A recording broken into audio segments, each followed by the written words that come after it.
Hello there. Today I'm going to show you how to play Stinkfist by Tool in a very easy, simple way that I think anybody can understand.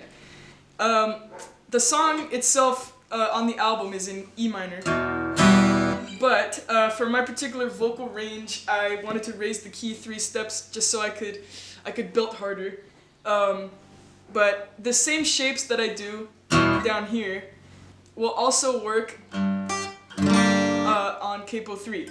So let's just do it the way I did it, because people want to know how I did it apparently. So we're going to do it on fret 3, but you can do the same exact shapes with no capo down here if you want to sing it in E minor. Anyway, no further ado, let's start on the main riff. So you're going to have 2 power chords. And for me that was, this is standard tuning by the way, I did not play this in drop D. Standard tuning, I'm just playing an E minor shape, but not emphasizing any thirds here. And if you don't know music theory, it doesn't matter, but basically what we're playing is a power chord, so it's only 2 notes, the 1 and the 5, and it just sounds powerful, if you know what I mean. So it's E5, which is an E minor shape, but you only play the bottom 3 strings.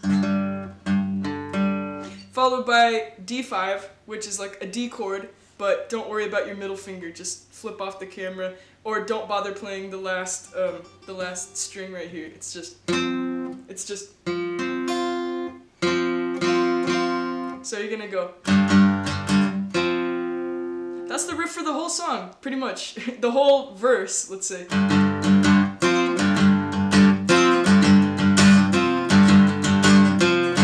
Okay, so with palm muting, it gets a little different. So you're gonna use your palm to add some drama here. What we're gonna do is, when I'm singing and I want to make the atmosphere a little bit more tense, I will palm mute what I'm doing. So instead of, I'm gonna go. And that's because this little bad boy is on strings. So, has to change, undeniable dilemma. So that's the verse. And then, I don't know really what you call the chorus. I guess it's the pre-chorus. Would go like this. E major. So what we're going to do is have your 2 fingers on the 2nd fret of the A and D strings. So the same chord again, but you're going to put your pointer finger on the 1st fret of the G string. That sounds naughty. But there we have an E minor. And don't worry about playing, just play every string, it doesn't matter. Then you're going to go to your D. That also sounds dirty, but you're going to, it doesn't really matter whether or not you have the 3rd in there, which is the string closest to the ground. Kind of sounds like free falling. Nah, but we're not learning free falling. Don't worry about that note too much, but if it slides in there during this pre-chorus, it's okay because the pre-chorus is kind of chaotic. It's cool. Also, I'm really sorry about the blown out audio. I tried to make it quiet, but I apologize for your eardrums. Neither of the mics that I was using were calibrated properly, and I apologize. And by the pre-chorus, I mean, it's not enough! I need more! So Maynard is singing the third of the chord right there, which is why I think it's cool to emphasize this the third there. It's not enough! Which is why you're gonna do an E major chord here. But of course, what you're hearing is a G major chord because the capo is on capo 3, so it's the shape of an E major, but you're hearing G major. Does that make any sense? It doesn't really matter. Satisfied, I said I don't want it, I just need it to breathe, to feel, to know I'm alive. Then this is how I do the chorus. We're gonna do an E minor 7 chord. So that involves the 3rd string of the 3rd fret of the B string right here. So you're gonna go. I like holding the 3rd fret of the the low E string too. Low to the ground, not like low in pitch. I don't know. You know what I mean? So you're gonna get this nice deep. On the 2nd chord, it's gonna be a C sus2 shape, I think you call it. C sus2, C add 2, something like that. C add 2. And that's, or C add 9, it doesn't matter. You're going to play the same thing as that E minor 7. Then you're going to put pointer on the 2nd fret of the D, and your middle finger is going to be on the 3rd fret of the A. So you only play the bottom 5 strings. So it's like finger, and you play this part a little softer, obviously. Finger deep within the borderline. And then I just play D right there. Now this is where it gets complicated because it's a weird time signature, a little bit. Finger deep within the borderline. So what I did was do a hammer-on the 1st fret of the B string. Then you come back to that E minor 7.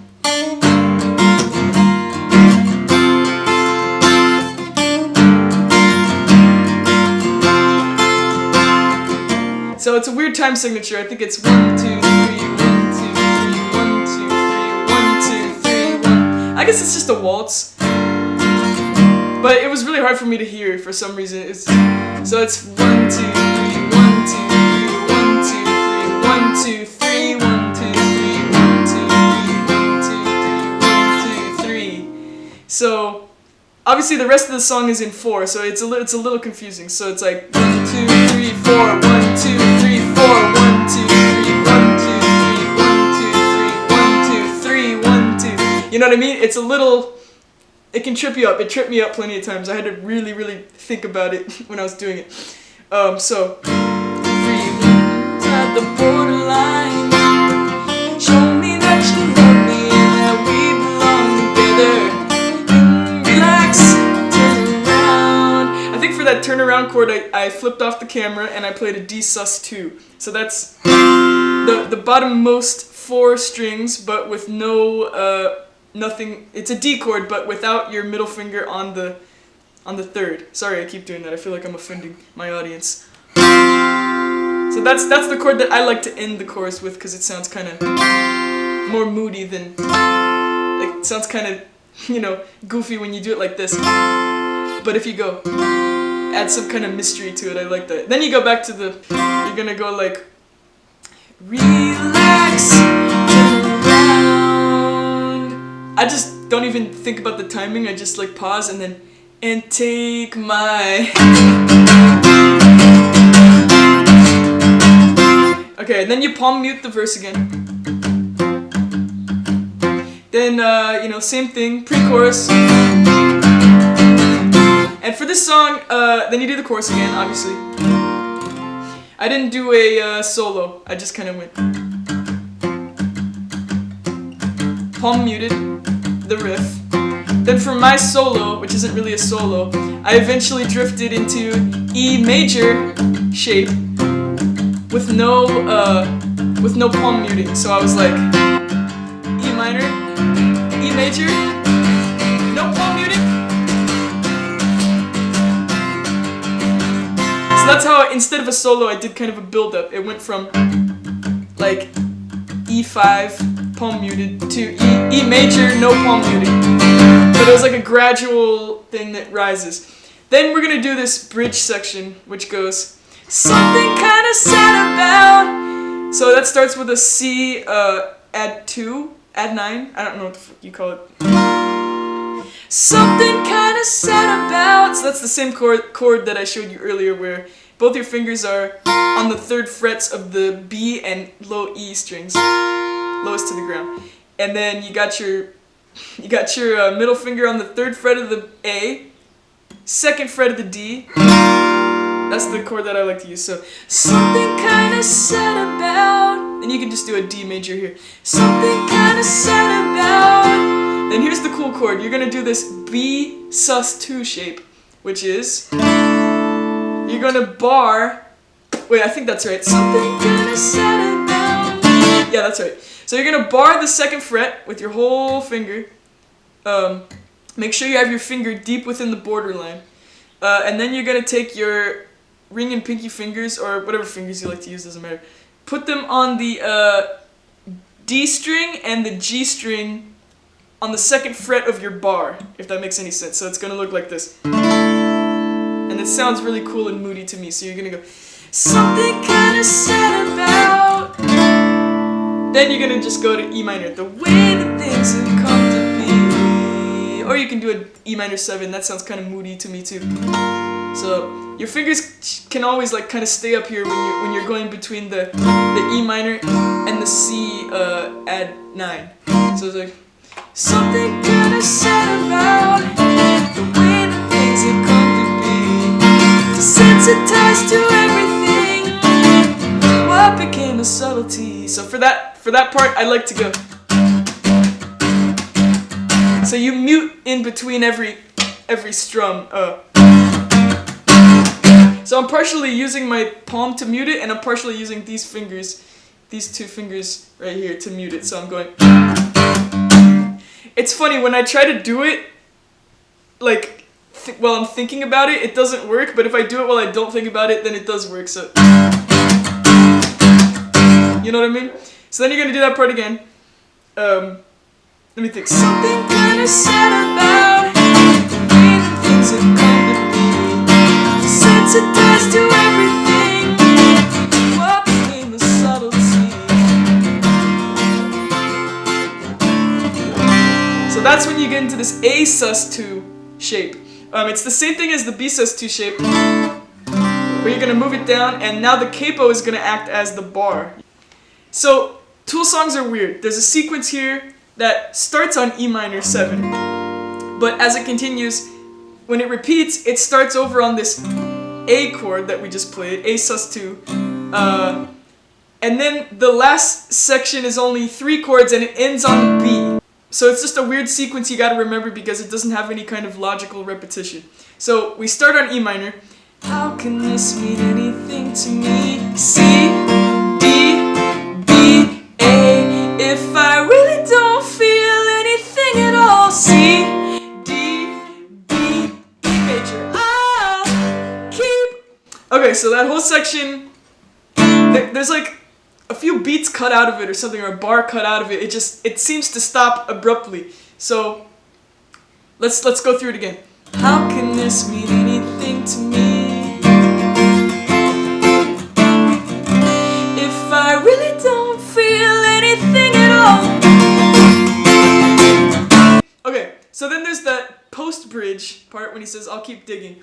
It's E major. It's weird. The first time you're gonna say I'll keep digging between the chords, so you say chord, word, like I'll. So you're gonna mute that E major shape right after that. I'll keep digging. Then what we're gonna do is G bar chord, A bar chord. So it's just an E major shape bar chord. So you're gonna bar the 3rd fret and then do an E major shape like this. And you're gonna kind of slide up to the A shape, A area, but really you're playing a C chord. It's B flat to C, what you're hearing. But if you were to play it down here, it would be from G to A. So you're gonna go. And you kind of come down to this F sharp 5 shape. So it's also an E major bar. You're just gonna slide the same thing around, but it's like 3rd fret, 5th fret, 2nd fret. So you're gonna go 3rd, 5th, 2nd, E major shape. So it's like, I'll keep digging, G, A, F sharp till I feel something. So that's where it gets weird. The second time you go around, you say I feel something, you're gonna sing with the chord. So chord and word are gonna be at the same time. It's I don't know why they did that, but it's cool. So first time is I'll keep digging, 3rd fret, 5th fret, 2nd till I feel something. 3rd fret, 5th fret, 2nd fret, finger deep within the borderline. Then you go back to the chorus. So the chorus it does a few more loops than it does previously because it has a few more words.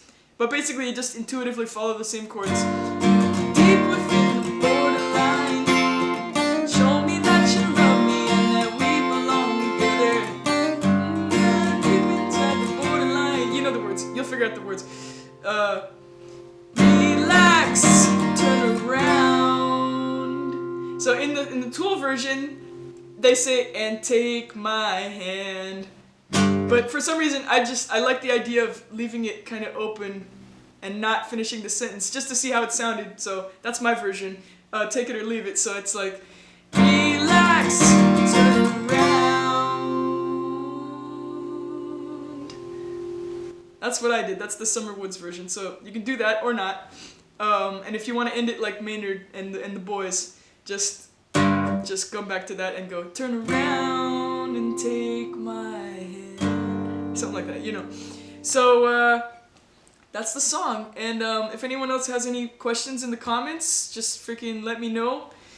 And I really, really appreciate all of the love that my latest Stinkfist cover has gotten. It's been really incredible. It's one of the best performing videos I've ever had. Actually, it might be the best performing video I've ever had on YouTube or TikTok. So just big thanks again to everybody who found me through that video. And I hope you stick around. I got plenty more Tool acoustic covers coming out, and I got plenty of other acoustic covers, and my full-length LP is coming out pretty soon. So got all my original songs on it, and it's going to be really, really cool. Again, you guys are really, really cool, and I'll see you in the next video. Thanks. Ooh, love, all you do, love, is drive me crazy. And it's such a funny thing. Say, love, why can't you stay, love, if you know what I mean? It's what we get for kissing.